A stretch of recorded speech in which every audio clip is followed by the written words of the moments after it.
Okay, magandang araw sa inyong lahat mga kababayan. So, medyo matagal-tagal na itong balita, no? Pero ngayon ko lang iko-content. Si Honti Virus ay female version ni Trililing sa pagdating sa paninira dahil talagang ang tindi pagdating sa paninira to. Pero ngayon, dati yung presidente pa si Tatay Digong, ang matinding sumisira talaga sa reputasyon ni Tatay Digong si Trililing. Ngayon si BP Sara, yung katapat naman ni BP Sara ngayon, si Ponti Virus. So talagang gayang-gaya niya ni ni Hontivirus si Trailing. So, panoorin natin to.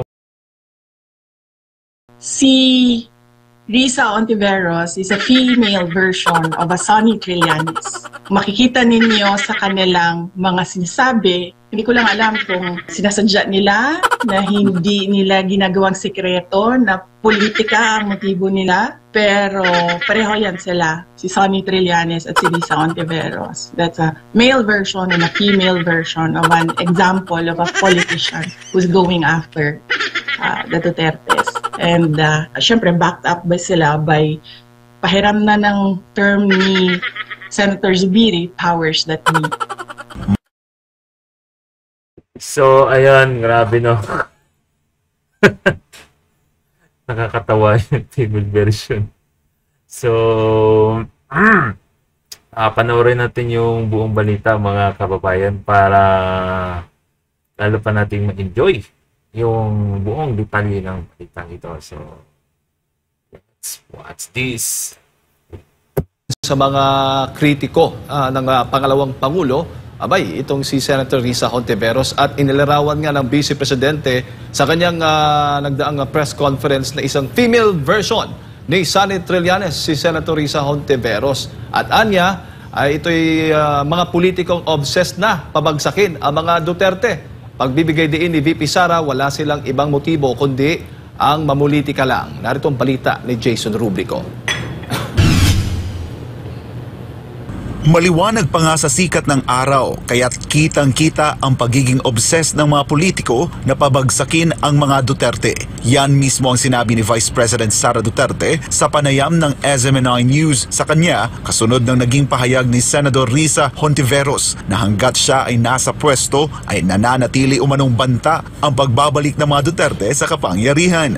That is an example of sinabi ko kasi sa inyo kanina na let me use the word of former President Rodrigo Duterte na obsessed yung mga politiko na pabagsakin ang mga Duterte at naririnig natin sa kanila ngayon, hindi naman nila tinatago, sinasabi nila publicly. Ayon pa kay Vice President Duterte, si Hontiveros ang female version ni Trillanes. Si Risa Hontiveros is a female version of a Sonny Trillanes. Makikita ninyo sa kanilang mga sinasabi, hindi ko lang alam kung sinasadya nila na hindi nila ginagawang sekreto na politika ang motibo nila, pero pareho yan sila, si Sonny Trillanes at si Risa Hontiveros. That's a male version and a female version of an example of a politician who's going after the Dutertes. And syempre backed up by sila by pahiram na ng term ni Senator Zubiri, powers that be. Matatandaan na nagsampa ng mga kaso si Trillanes laban kay dating Pangulong Rodrigo Duterte, Congressman Paulo Duterte at maging sa asawa ni Vice President Duterte na si Attorney Manasseh Carpio. Sabi ni VP Sara na taong 2016 pa lang noong panahon pa ng eleksyon ay wala nang ibang ginawa si Trillanes kundi ang habulin ang mga Duterte. Si former Senator Trillanes, dati pa naman siya, nakikita na ninyo, is always after the Duterte, 2016 pa lang. So nakita ninyo na politika yan lahat.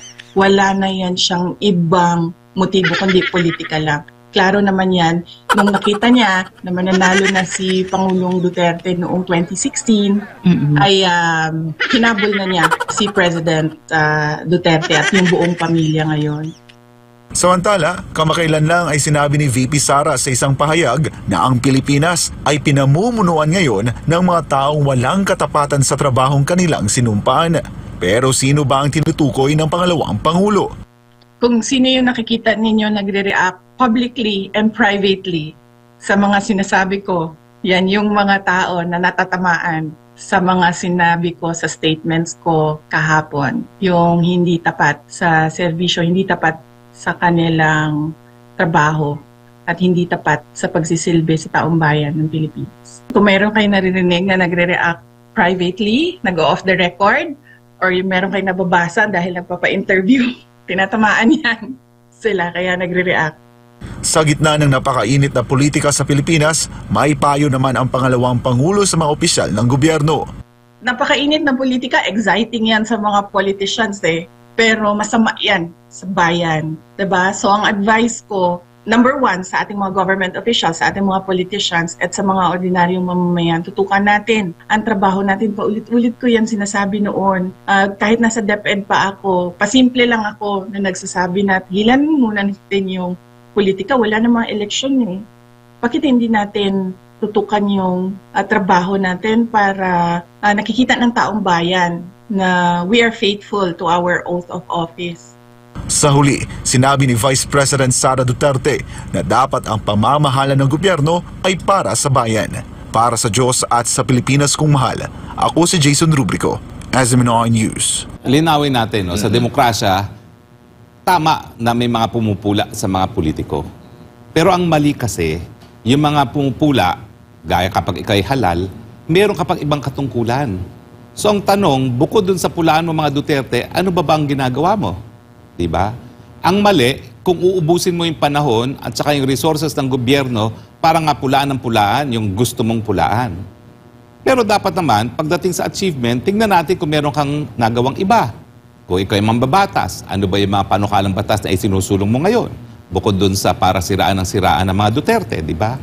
Makikita naman natin kung anong resulta dyan So ngayon, mula nung nagsimula ang investigasyon dyan sa mga Pogo, tama naman po yan, dahil sa tingin ko po, dapat talaga bumuo ng batas na nagbabawal sa Pogo dahil hindi natin maaasahan yung pangako ng presidente na i-abolish yan dahil walang nakasulat. Dapat pakita rin naman natin ano pang mga panukalang batas ang iyong nahain, ano mga batas na iyong naisulong dahil ang iyong katungkulan ay bilang mambabatas. Dapat gumagawa ng batas. Kaya ako nung ako'y sandali lang nanilbihan bilang mambabatas, taas noo ko dahil talaga yung mga pinaka-importanting mga panukalang batas naisabatas natin dahil na rin sa ating kooperasyon sa nakaupong presidente ng mga panahon na yon na si Rodrigo Roa Duterte. Yung universal healthcare, yung libreng tuition sa tertiary education sa mga state universities and colleges. Alam mo, yung panukalang batas na yan, gustong ibito ng economic team ni Presidente Duterte. Pinuntahan ko siya para sabihin, wag mo ibito yan. At ang sabi niya, ay naku tama, dahil ako'y mamumuhunan ako sa aking mga mamamayan. Yan ang pinaka-importanting resource natin for economic development. No? Yung libreng wifi, nasabi ko, kaya lang ang pangit ng pagpapatupad dahil palpak yung binigay ng UN na magpatupad yung libreng wifi. Yung libreng irigasyon sa mga maliliit na mga magsasaka. Ang problema lang talaga ngayon, dapat palawakin pa yung network ng mga irigasyon natin dahil wala pang 60% ang area na covered ng irrigation sa ating mga lupa na tinatanim ng ating mga magsasaka. No? So, dapat din, merong kumbaga, accountability pagdating doon sa output as legislators. Ngayon, lilinawin ko kasi ang dali maging co-author. Pag nandyan na yung batas, lagay mo yung pangalan mo, tapos i-claim mo na co-author ka. Tignan natin kung ano yung mga principally authored na mga batas. Yan po talaga ang batayan. Kaya nga ako, kahit anong mangyari, pag tinawag ako ni San Pedro, handa ako sa report card ko. Dahil lahat yung akin sinasabing mga panukalang batas na naging batas, tayo ang principal author. Hindi lang nakikiangkas. Kandali kasi makiangkas dyan Mag-fulfill ka lang ng form, tapos ima-manifest sa plenary, co-author ka na kaagad. No? Dapat, kung ano yung principal author ka, para alam ng tao talaga na ikaw talaga ang nagpasimuno ng batas na yan. Tsaka meron din siyang pagbibigay diin na attorney. Sabi niya dito ni VP Sara, leaders should not be motivated by cash, cocaine, champagne. Or champagne. Oo nga naman. Hindi dapat daw. Ano yun? Leaders should not be made to carry champagne. Should not be motivated. Diba? Oo. Ano ba ibig sabihin, tigil na muna yung party-party. Dahil ang Pilipinas naman, Nako, napakatindi ng problema pagdating sa pagtaas ng presyo ng bilihin at saka kulangan ng trabaho at saka mababang sweldo. Dapat naman magkaroon tayo ng kahit paano empathy. Huwag nating ignorin yung kahirapan ng tao sa pagpaparty-party palagi. Tinatawag nga ng ilang House leaders, attorney, itong mga pahayag ni VP Sara na puro reklamo daw, napaka-divisive at excessive yung mga pahayag ng Vice Pero Presidente. ang tanong dyan, attorney, bakit mismo yung pangalawang Pangulo ang titirahin at hindi yung mismong laman ng kanyang mensahe? Eh, personalan naman talaga yan. No? Kayo naman, kunwari pa kayo hindi nyo alam. No? O, puro decisive daw. Eh, anong gagawin mo ngayon? No? Vice Presidente siya, nag-aabang. Siya ay, kumbaga, spare tire. Pero, karapatan naman niya bilang isang opisyalis din na punahin ang mga pagkakamali ngayon sa gobyerno. At yan naman po ang benepisyo na siya'y wala na sa gabinete. Dati-rati nung nasa gabinete siya, kapag may sinabing taliwas si Presidente, sasabihin, mag-resign ka na. Dahil ikaw ay nasa gabinete, bakit mo pupulaan? Ngayon wala na siya sa gobyerno, puro pula ka naman. Ay, kawawa naman itong si Inday Sara, hindi na alam kung saan siya lalagay, no? Pero ang kanyang binibigyang diin, attorney, na siya'y nagre-representa at siya'y nagiging boses ng taong bayan. So yung kanyang mga frustration, yung kanyang mga pahayag, bilang isang Pilipino at hindi isang bilang pangalawang Pangulo, kumbaga, attorney. Well, nagkataon na siya ay pangalawang Pangulo, pero unang-una siya ay Pilipino pa rin. At hindi niya po pwedeng ipikit ang kanyang mga mata sa alam niyang mga maling gawain sa gobyerno. Ang matindi dyan, attorney, lalo na dito sa Kamara, dinidinig yung budget ng bawat ahensya. Dahil dito sa mga banat ng Vice Presidente, posibleng mas bubusisiin, magiging stricto yung mga kongresista sa pagbusisi sa budget ng Vice Presidente. Hindi nga lang yan. Mukhang magsisimula na sila ng impeachment labang kay VP Sara. No? Siguro para rin ma-embarrass siya habang nakaharap siya sa kamera, meron na nakabinbin na impeachment. Pero alam niyo talaga, mag-isip kayo dyan, mga batchmates, lalo na yung mga third-termers ngayon dyan na nakasama ko. Bilog po ang mundo at buti sana kung wala mga issue sa pag-iisip na ating presidente, pero naroriyan po yung issue na yan. Dinagdagan pa na authenticated na po yung pulburon video. So, ayun guys, salamat sa inyong panonood na tunghayan na naman natin yung mga banat ni Attorney Harry Roque. Then at the same time, yung mga banat ni VP Sara Inday kung saan